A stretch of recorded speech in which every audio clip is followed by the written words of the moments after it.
ছেলেটির নাম রবি, বয়স 18। উচ্চমাধ্যমিক পরীক্ষায় ফার্স্ট ক্লাস পেয়ে সদ্য কলেজে ভর্তি হয়েছে সে। বাবা মায়ের আদরের একমাত্র সন্তান রবি।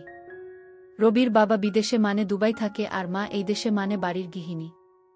রবি যেই এলাকায় থাকে সেটি শান্তিনিবাস আবাসিক এলাকা। এই আবাসিকে প্রতিটি বাড়ি ডুপ্লেক্স। আর রবি তার মাকে নিয়ে শান্তিনিবাস আবাসিকের শেষ ব্লক ইতে থাকে। এই ব্লগে শুধু দুটো বাড়ি, একটা রবিদের আরেকটা সাকিবদের। সাকিব হল রবির বড় ভাই। রবি ও সাকিবদের বাড়ি পাশাপাশি। রবিদের পরিবারের সাথে সাকিবদের পরিবার বেশ ঘনিষ্ঠ সম্পর্ক। দুই পরিবারের কেউ কাউকে না চিনলেও এত বছর পাশাপাশি থাকায় সম্পর্কটা সুগভীর হয়ে উঠল। রবির সাথে ভালো সম্পর্ক সাকিবের। সাকিব বিদেশে থাকে, ওমানে। সাকিব বিবাহিত। সাকিবের বিবির নাম সুইটি। সাকিব ও সুইটির এক সন্তান, নাম তাসিন। তো অল্প বয়সে রবি বুঝে গিয়েছিল ছেলে আর মেয়ের মধ্যে প্রেম হয়। আস্তে আস্তে স্বল্পবাসনা নারীদের প্রতি ভয়ঙ্কর টান অনুভূত হতে লাগল রবির। অ্যানুয়াল ফাংশনের জন্য আজ কলেজ বন্ধ, তাই রবি দেরিতে ঘুম থেকে উঠে ফ্রেশ হয়ে বাড়িতে কাউকে দেখতে না পেয়ে বুঝতে পারল তার মা বাড়িতে নেই, তার মানে কাকিদের বাড়িতে। কাকি মানে রবি সাকিবের মাকে কাকি এবং সুইটিকে ভাবি বলে ডাকে। রবি জল খাবার খেয়ে নিজের রুমে বসল পিসিতে। রবি জানে তার মা কাকিদের বাড়ি গেলে দুপুরের আগে আসে না। তাই নিশ্চিন্ত মনে রবি পিসিতে ভিডিও দেখছে আর আরিয়া ব্যাংকসকে পরিমণি ভেবে নিজেকে তৃপ্ত করছে। এমন সময় কাকির কল। কলটা রিসিভ করতে কাকি বলে উঠল, বাপ তুই কি ফ্রি আছিস? রবি, কাকি, কেন বলো তো? কাকি, না তোর মা বলছিল তোর নাকি আজ কলেজ বন্ধ আর তোর ভাবি ছোট ছেলেকে নিয়ে একলা ব্যাংকে যাবে, আর তুই তো জানিস আজকাল রাস্তাঘাটে যা অবস্থা। তাই তোর ভাবিকে একলা পাঠাতে ভয় লাগছে। তুই যদি সঙ্গে থাকিস তাহলে আমি একটু ভরসা পাব। তুই যাবি বাপ? রবি, হ্যাঁ যাব কাকি বলে রবির মনটা খুশিতে বাকবাকুম করতে লাগল। এমন সুযোগ কচিত আসে। সুইটি যেমন সুন্দর তেমনি ফিগার দেখলে বম্বের নায়িকাদের মুখ ভেসে উঠে। এমন জিনিস রেখে সাকিবের কেন যে মরিচিকার পেছনে ঘুরে মরছে তা রবির বোধগম্য হয় না। সুযোগ মিলতেই সে ঝটপট রেডি হয়ে গেল। নিচে নেমে দেখে সুইটি রিক্সা নিয়ে তার বাসায় হাজির। আজ সুইটি সেলোয়ার কামিজ পরে এসেছে। সুইটিকে দেখে রবির পারিবারিক গল্পগুলো মনে পড়ে গেল। রবির কেন জানি মনে হলো সুইটি সাকিবকে ছাড়া খুব কষ্টে রাত কাটায়। দেবর ভাবির কাহিনী স্মরণ করতে সে বুঝতে পেরেছে সুইটির মনের দরজায় নক করলে সে স্বর্গের দরজা খুলে যেতে পারে। তাই সে তককে তককে থাকল সুযোগের। এমন সময় সুইটির গলার স্বর পেয়ে রবির হুঁশ ফিরল। সুইটি বলল, আরে রবি, কি ভাবছ? তাড়াতাড়ি উঠে এসো। ভীষণ রোদ কি রবি? উঠছি বলতে সুইটি তাসিনকে কোলে নিল। রবি রিক্সায় চড়তে তিনজনে চাপাচাপি হয়ে গেল। সুইটি বলল, যা রোদ পড়েছে, হুডটা তুলে দাও। রবি, রবি, ওকে ভাবি বলে রবি আরও খুশি হয়ে উঠে ঝটাপট হুডটা তুলে দিতেই সুইটির প্রায় লেপ্টে গেল। রবির ভেতর তোলপাড় শুরু হয়ে গেল। সুইটি তাসিনকে কোলে নিয়ে বসে আছে আর রবি আর চোখে সুইটির ভেজা সেলোয়ার কামিজের সব দেখে নিল। এই সুযোগ। তাই রবি নানান ছুতোয় ঠাট্টা ইয়ার্কির ছলে খুব কায়দা করে বাম হাতটা নিয়ে গেল সুইটির বাম দিকে। রবি বাম হাতটা এমনভাবে রাখল যাতে রিক্সার ঝাঁকুনিতে আপনাতেই সুইটির সাথে বাড়ি খাই। রিক্সার ঝাঁকুনিতে রবি দু একবার হাতের নাগাল পেতে পেতে হাতছাড়া করে ফেলল। তাই মনটা খারাপ হয়ে রবি আরও সাহস বাড়িয়ে দিল যতটা পারা যায়। হঠাৎ ব্যাংকের সামনে এসে রিক্সাটা থেমে গেল বেরসিকের মতো। সুইটি তাসিনকে নিয়ে যেতে রবিও কিছুটা হতাশ হয়ে পিছু পিছু গেল। ব্যাংকের কাজ শেষ করে আবারও রিক্সাতে উঠেই রবি প্রিপারেশন নিল, এইবার যেভাবেই হোক ভালোভাবে হাতের সুখ করতে হবে। রিক্সা কিছু দূর যাবার পর রবি আবারও কায়দা করে বাম হাতটা এগিয়ে দিল। তখন সুইটি চোখ রাঙিয়ে তাকালো। রবি ভ্যাবাচ্চাকা খেয়ে গেছে। সুইটি বলল, জয়, তোমাকে আমি অনেক ভালো ছেলে মনে করতাম। হাত সরাও, তা না হলে চড় খাবে। রবি সুইটির ধমক খেয়ে ভয় পেয়ে হাত সরিয়ে নিয়ে জড়সড় হয়ে বসে আছে। এতটা দুঃসাহস দেখানো মনে হয় ঠিক হয়নি। সুইটি যদি বাসায় বলে দেয় সর্বনাশ হয়ে যাবে ভাবতেই কলিজা শুকিয়ে গেল। সারাটা পথ রবি চুপসে বসে রইল। রিক্সা কাকিদের বাড়ির সামনে থামতেই রবি সুইটির সাথে কোনো কথা না বলেই দৌড়ে নিজের বাড়ি পালাল। বাড়িতে ঢুকার পর থেকে রবির খুব অশান্তি লাগছিল, সাথে ভয়ও হচ্ছিল। এই বুঝি মা ডেকে বকা দিবে। দিনটা কাটল টেনশনে টেনশনে। সন্ধ্যা পেরিয়ে রাত 12টা বেজে যেতেই রবির মা যখন রবিকে গুড বাই বলে ঘুমিয়ে পড়ল তখন রবি বুঝে ফেলল কেল্লাফতে ছক্কা লেগে গেছে, মনে হচ্ছে ছি ভাবিকে পটানো যাবে। খুব ভাবতেই রবির মনের ভিতর তিরিং তিরিং করে লাফাতে লাগল। রাত তখন একটা। রবি অনেক ভেবে চিনতে সাহস করে ভাবির হোয়াটসঅ্যাপে মেসেজ পাঠালো আবহাওয়া বুঝার জন্য। একবার পালে হাওয়া লাগলে আর ঠেকায় কে? রবি লিখে পাঠালো, সরি উ। কোনো রিপ্লাই না পেয়ে রবি আবার মেসেজ পাঠালো, আমি জানি তুমি আমার উপর রেগে আছো সুইটি, তাই রাগ ভাঙ্গাতে এত রাতে মেসেজ দিচ্ছ। রবি, কি করব ভাবি? কিছুতেই ঘুম আসছে না, বারবার মনে হচ্ছে আমি তোমার মনে কষ্ট দিয়ে ফেলেছি। সুইটি, সেটা বুঝতে পারলে তো ঠিক আছে। রবি, ভাবি তুমি কি আমাকে ক্ষমা করেছ? সুইটি, ভেবে দেখি ক্ষমা করা যায় নাকি শাস্তি দিতে হবে। রবি, তুমি যে শাস্তি দেবে আমি মাথা পেতে নেব। সুইটি, কি শাস্তি দেয়া যায় সেটাই ভাবছি। তা লেখাপড়া ছেড়ে এইসব ভাবা হচ্ছে আজকাল। কালই তোমার কাকি আর আমার আন্টিকে বলতে হবে। রবি, প্লিজ ভাবি মাকে বলো না, তাহলে আমার আর আস্ত থাকবে না। আর কাকিকে বললে আমি কারও কাছে আর মুখ দেখাতে পারবো না। সুইটি, কাজটা কি ভালো করেছ রবি, আমি খুবই সরি। সুইটি, ওকে আর এত সরি বলতে হবে না বারবার। কলেজে একটা গার্লফ্রেন্ড জুটিয়ে নাও, দেখবে সব ঠিক হয়ে যাবে। নাকি এর মধ্যে জুটিয়ে নিয়েছ? রবি, কি যে বলো না ভাবি। সুইটি, কেন, খারাপ কি বললাম? কাউকে মনে ধরেননি রবি, যাকে মনে ধরেছে সে তো মনে ঠাঁই দেবে না, জানা হয়ে গেছে। সুইটি, তাকে বুঝিয়ে বলো তোমার মনের কথা। রবি, সাহসে কুলোয় না। সুইটি, তুমি কি পাগল? পুরুষ মানুষ এত ভীতু হলে কি চলে? রবি, তাকে তো সাহস করে ট্রাই করলাম কিন্তু ফল পেলাম উল্টো। সুইটি, তুমি কি বলছো বুঝতে পারছো? রবি, তুমি কি আমাকে ছোট বাচ্চা মনে করো? তুমি জানো আমি কি চাই? সুইটি, বড় হয়েছ কিছুটা বুঝছি। তা কি চাও? রবি, আরও বুঝতে চাই। ভালোবাসা চাই। সুইটি, আন্টিকে কালই বলতে হবে আপনাদের ছেলে বড় হয়ে গেছে, এবার একটা সুন্দরী মেয়ে খুঁজে বিয়ে দিয়ে দিন। রবি, সাথে এইটাও বলিও এক সুন্দরীর রূপে যে দিওয়ানা হয়ে আছি। সুইটি, আচ্ছা বলবো। তা সেই মানুষটা কে? রবি, চোখে আঙ্গুল তুলে যদি দেখিয়ে দিতে হয় তাহলে কি হবে? তুমি নিজেই খুঁজে নাও। সুইটি, বারে আমি জানব কিভাবে কে তোমার হৃদয় হরণ করেছে? রবি, তুমি খুঁজে দেখো, পেয়ে যাবে। সুইটি, আচ্ছা চেষ্টা করে দেখি। এখন ঘুমাও, অনেক রাত হয়েছে, সকালে কলেজ আছে না? রবি, হ্যাঁ আছে। সুইটি, তাহলে ঘুমাও, গুড নাইট। রবি, ওকে, গুড নাইট। এরপর থেকে দুজনের রুটিন হয়ে গেল প্রতি রাত্রিবেলা চ্যাট করা, আর সেই চ্যাট স্বভাবতই রূপ পাল্টে প্রেমিক প্রেমিকার চিরায়িত সম্পর্কের খুঁটিনাটি বিশ্লেষণ উদ্ধারে দ্রুত মোড় নিল।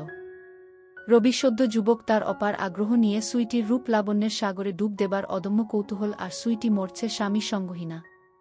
তার জীবনে ধূমকেতুর মতো রবি এসে ভুলিয়ে দিতে চাইছে শূন্যতা। একঘেয়েমিজনিত জীবনে এক অবারিত সুবাতাসের নাম রবি। এমনিতেই দেবর ভাবির ক্লাইম্যাক্স জমে ভালো, সেটা আরও পোক্ত হল সুইটির আশকারা পেয়ে। বয়সটা বাধা হয়ে দাঁড়াল না রবি ও সুইটির মাঝে। দিনের বেলা রবি কলেজে ব্যস্ত থাকে বিধায় সুইটিকে সকালবেলা রবি টাইম দিতে পারে না। তবে প্রতি বিকেলে রবি নিজের বাড়ির ছাদে ওয়েট করে কখন সুইটি ছাদে উঠবে। সুইটি নির্দিষ্ট সময়ে ছাদে উঠে বলে রবিও সেই সময় ছাদে উঠে, দুজনের মাঝে চোকাচোকি হয়, কথা হয় ইশারাতে। রাতে বিছানায় যাবার পর সুইটি অধীর অপেক্ষায় থাকে কখন রবি মেসেজ দেবে। রবি সুইটির মনে জায়গা করে নিল মাস দুয়েকের ব্যবধানে। একদিন রবি মেসেজ দিল, ভাবি, সুইটি, কি গো আমার প্রেমিক আজ এত দেরি যে? আমি তো ভেবেছি নতুন কোনো প্রেমিকা জুটিয়ে ফেলেছ। রবি, একটাকেই ফিটিং দিতে পারলাম না, আর আরেকটার স্বপ্ন। কি করো তুমি? সুইটি, এই তো বিছানায়। রবি, তাসিন কি ঘুমিয়েছে? সুইটি, না। ঘুমিয়ে পড়বে কেন? রবি, না, এমনি জানতে চাইলাম। সুইটি, ও, আমি আরও ভাবলাম কি না কি। রবি, কি ভেবেছ শুনি? সুইটি, কত কিছু তো ভাবি, এত শুনে কাজ নেই। রবি, তুমিও দেখি আমার মতো। সুইটি, কিরকম? রবি, আমিও কত কিছু ভাবি তোমাকে নিয়ে। সুইটি, বাব্বা, তা কি ভাবো বলতো? রবি, সেটা বলতে হলে কাছাকাছি আসতে হবে। সুইটি, কাছাকাছি? কতটা কাছাকাছি? রবি, এই ধরো তোমার বিছানায়। সুইটি, ইসরে, বিছানায় পাবার এত শখ? কোমরের জোর আছে তো? রবি, সেটা পরীক্ষা করে দেখে নাও। সুইটি, দেখে তো মনে হয় কাঠমন্ত্রী। রবি, উপরটা দেখেই বুঝে গেলে সব। সুইটি, ধারণা তো করতে পারি। রবি, চাইলে দেখিয়ে দেব, তোমার পছন্দ হবে। সুইটি, সামলে রাখো, বউয়ের কাজে লাগবে। রবি, বুয়ের কাজেই তো লাগাতে চাইছি। শুধু শুধু রোজ রোজ নষ্ট হচ্ছে। সুইটি, কি নষ্ট হচ্ছে? রবি, তোমার সম্পদ। সুইটি, অসভ্য। আমার সম্পদ হলো কিভাবে? রবি, তুমি গ্রহণ করলেই তো তোমার সম্পদ। সুইটি, তুমি আস্ত একটা ইচড়ে পাকা। রবি, না, এখনো পাকিনি। তোমার পানি খাওয়ার পর পাকব। সুইটি, দাঁড়াও, পাকাচ্ছি তোমাকে। রবি, কবে? সুইটি, তোমার ভাই ফোন দিলে সব বলবো তাকে, তখন এমনিতেই পেকে যাবে। রবি, হ্যাঁ বলিও। সাকিব ভাইও বুঝবে তোমার শূন্যতা পূরণের চেষ্টা করছি। সুইটি, কিসের শূন্যতা? রবি, ভেতরে বাহিরে, উপরে নিচে। সুইটি, সেটা কিরকম? রবি, উপরেরটা ভালোবাসা দিয়ে আর নিচেরটার জন্য আলাদা অস্ত্র আছে। সুইটি, তোমার ভাই যদি জানতে পারে যে অস্ত্র দিয়ে তার বুকে ঘায়েল করার চেষ্টা করছে, তাহলে সেটা কেটে ফেলবে। রবি, কাটলে কাটুক, শুধু তুমি সেটা যত্ন করে রেখে দিও জায়গা মতো। সুইটি, হুম। রাখার মতো জিনিস হলে আর ফেলে দেবার মতো না হলে ভেবে দেখব। রবি, আর সাকিব ভাই কি ওখানে বসে বুড়ো আঙ্গুল খাচ্ছে নাকি? সুইটি, মানে? রবি, ভাবি তুমিও না কিছু বুঝো না। সব কি ভেঙ্গে বলতে হয়? সুইটি, আরে কি বলছো, তার আগামাথা কিছুই তো বুঝি না। রবি, মিডল ইস্ট দেশের মতো জায়গায়, যেখানে সুন্দরী সুন্দরী মেয়ে সহজলভ্য, সেখানে সাকিব ভাই কি বসে বসে মশা মারে নাকি? সুইটি, কি যা তা বলছো, তোমার ভাই এমন না। আমি চিনি তাকে। রবি, ভাবি জানি সাকিব ভাই এমন না, কিন্তু চামড়ার স্বাদ পাওয়া মানুষ কি আর তাছাড়া থাকতে পারবে বলো? এই চাহিদার কাছে কত মুনিলসি সামলাতে পারল না, আর তুমি ভাইয়াকে। সুইটি, তুমি আমাকে পটানোর জন্য তোমার ভাইয়ের বদনাম করছো। রবি, ভাবি তুমি যেমন ভাবছ বিষয়টা তেমন না। আমি শুধু বাস্তবতাটা তোমাকে বলছি, তুমি নিজেকে নিজে প্রশ্ন করে উত্তর খুঁজে নিও। তুমি কি ভাবো হাতের নাগালে পরীর মতো সাদা মেয়েরা পেয়েও সাকিব ভাই ফিরেও তাকাবে না, বসে বসে মশা মারবে? সুইটি, কি জানি বাবা, তোমাদের পুরুষ মানুষদের বুঝা বড় কঠিন। বাদ দাও তো। রবি এই দুমাসে সুইটিকে পুরো নিজের করে নিল। রবির এলেম আছে। বিধর্মী সুন্দরী এক বাচ্চার মাকে কিভাবে পুটিয়ে নিল। একেই বলে পুরুষ মানুষ। আর সুইটির মতো এমন কাউকে কে নাইবা পটাতে চাইবে? রবি, ওকে কল দি। সুইটি, না না। রবি, কেন? সুইটি, তোমার কাকি এখনো জাগা। রবি, ওহ, তোমার সাথে কথা বলতে খুব ইচ্ছে করছে। সুইটি, তোমার তো কত কিছুই ইচ্ছে করে, তার সব কি আর মেটাতে পারবো? রবি, কেন পারবে না? ইশারাই কাফি। সুইটি, তুমি সারাক্ষণ এইসব চিন্তা করো। রবি, কি করব, তুমিই তো আমার চিন্তা চেতনায় সবসময় বিরাজ করো। তোমাকে ছাড়া আর কাউকে ভাবি না। সুইটি, লাল টুকটুকে একটা বউ পেলে সব ভুলে যাবে। রবি, তুমিই আমার লাল টুকটুকে বউ। উপরে সাদা, ভেতরে লাল। সুইটি, তুমি দিন দিন ভীষণ পাজি হয়ে যাচ্ছ। রবি, যা সত্যি তাই বললাম। সুইটি, হয়েছে হয়েছে, এখন ঘুমাও। রবি, ঘুম আসলে ঘুমিয়ে যাব, তোমাকে বলতে হবে না। সুইটি, তুমি আমাকে এত পাগল বানাও কেন? খুব লোভ হয়। রবি, আমি তোমার জন্য পাগল, তাই কাল বিকেলে ছাদ দিয়ে তোমাদের রুমে আসব। সুইটি, এই না না। রবি, না কেন? সুইটি, কেউ দেখলে কি হবে ভেবেছ? রবি, দূর, কেউ দেখবে না। তুমি শুধু ছাদের দরজা খোলা রেখো, আর কাকি তাসিনকে নিয়ে নিচে এলে একটা মিস কল দিও, আমি চলে আসব। আর কাকি তো সিঁড়ি বেয়ে উপরে উঠতে পারে না। তুমি ফালতু চিন্তা করো না, আমি ঠিক সামলে নেব। সুইটি, আমার ভয় করে। রবি, কিসের ভয়? সুইটি, তোমার কাকি জানলে সর্বনাশ হয়ে যাবে। আমার সংসারের কি হবে ভেবেছ? তোমরা পুরুষ মানুষ, তোমাদের তো 7 গুণ মাফ। আমরা মেয়েদের কত কিছু হিসেব করে চলতে হয়। একবার দাগ লাগলে মরা ছাড়া গতি নেই। রবি, দূর ভাবি, তুমি অয়থাই ভাবছ। সুইটি, এখন ঘুমাও, কত রাত হয়েছে খেয়াল করেছ? সকালে তাসিনের স্কুল আছে, আমারও ঘুম পাচ্ছে। রবি, ওকে, মনে থাকে যেন কাল দুপুরে।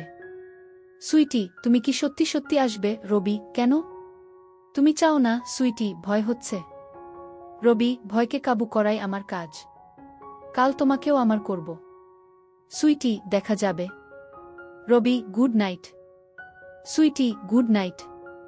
পরের দিন সকালবেলা রবি তাড়াতাড়ি ঘুম থেকে উঠে ফ্রেশ হয়ে গেল। ফ্রেশ হয়ে কলেজে চলে গেল। আজ রবির মনটা আনচান করছিল। তাই ক্লাস বাদ দিয়ে তাড়াতাড়ি বাড়ি এসে মধ্যভোজন করে ছাদে চলে গেল। ছাদে উঠে আম গাছের ডাল বেয়ে সাকিবদের বাড়ি চলে গেল। সুইটির কোনো কল না পেয়ে রবি মেসেজ পাঠালো, কোথায় তুমি, সুইটি? কেন? বাসায়। আর কোথায় থাকব রবি, বাসায় যে আছো তা জানি, কিন্তু তোমার তো কল দেওয়ার কথা। আমি এসে বসে আছি। সুইটি, কি বলছো? তুমি সত্যি চলে এসেছ? রবি, পথ ক্লিয়ার থাকলে মিস কল দাও, তাহলে বুঝবে সত্যি না মিথ্যা। সুইটি, যাই। আমি তো ভেবেছি তুমি ঠাট্টা করছো। রবি, তাড়াতাড়ি মিস কল দাও। আমি এই গরমে রোদে বসে আছি। সুইটি, মিস কল দিতে পারি এক শর্তে। রবি, তোমার সব শর্ত মাথা পেতে নেব। বলো কি সুইটি, বাড়াবাড়ি করতে পারবে না? রবি, ওকে মহারানী। দেখতে তো দেবে, নাকি সেখানেও সংবিধিবদ্ধ সতর্কীকরণ আছে? সুইটি, যদি তুমি দেখাও। রবি, আমি তো দেখাতেই এসেছি। পছন্দ না হলে দূর দূর করে তাড়িয়ে দিও। সুইটি, বাব্বাহ, তার মানে তুমি শিওর আমার পছন্দ হবেই? রবি, আমি শিওর। তাড়াতাড়ি মিস কল দাও। সুইটি, ওকে। এই দেখে রবি সুইটির কলের জন্য ছাদে ওয়েট করতে লাগল। কয়েক মিনিট পর সুইটির মিস কল পেতে রবি বুঝতে পারল পথ ক্লিয়ার। তার মানে সে যেতে পারবে। রবি এদিক ওদিক তাকিয়ে আশেপাশের ছাদে কাউকে দেখতে না পেয়ে এমবাপ্পের মতো দৌড়ে সুইটির বাড়িতে ঢুকে পড়ল। সিঁড়ি দিয়ে নিচে নামতেই রবির চোখ ছানাবড়া হয়ে গেল। সুইটি দোতলায় কোমর বেঁকিয়ে দাঁড়িয়েছিল আর তার পরনে ছিল কালো ম্যাক্সি। সুইটি হাত দিয়ে ইশারা করতে রবি সুইটির কাছে চলে এল।